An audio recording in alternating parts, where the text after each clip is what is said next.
बिस्मिल्लाहिर्रहमानिर्रहीम। जैसा कि वीडियो के शुरू में मैंने आप लोगों को इंटरनेशनल क्रिकेटर हसन अली की एक वीडियो दिखाई, जिसमें आप लोगों ने देखा कि हसन अली काफ़ी गुस्से में थे और वो लोगों को मारने के लिए जा रहे थे। आप लोगों को बताता चलूँ कि ये लड़ाई क्यों हुई, कैसे हुई, कहाँ पे हुई, इसकी असल वजह क्या है। और ये जो वीडियो मैंने आप लोगों के साथ शेयर की, इसमें जो आवाज़ें सुनाई दे रही हैं वो आवाज़ें क्या हैं, आप लोगों को मुकम्मल डिटेल के साथ आगाह करूंगा। लेकिन वीडियो शुरू करने से पहले और वो वीडियो दिखाने से पहले आप लोगों से एक छोटी सी रिक्वेस्ट है, अगर आपने अभी तक हमारे चैनल को सब्सक्राइब नहीं किया तो जल्दी से चैनल को सब्सक्राइब कर लें, ताकि आने वाली नई वीडियोस आप लोगों को बर वक्त मिलती रहें।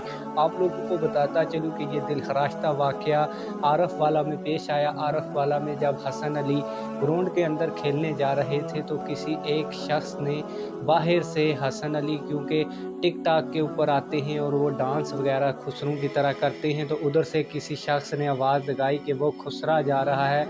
इस पर हसन अली को काफ़ी ज़्यादा गुस्सा आया और हसन अली दौड़कर उस शख्स पर लपके, लेकिन पास खड़े लोगों ने हसन अली को वहाँ से रोक लिया और जो शख्स था उसकी भी काफ़ी ज़्यादा बेइज्जती की।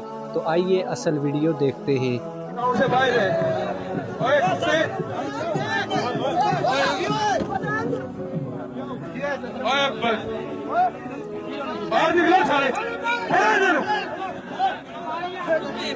बगैर यार तो इज्जत ही नहीं है।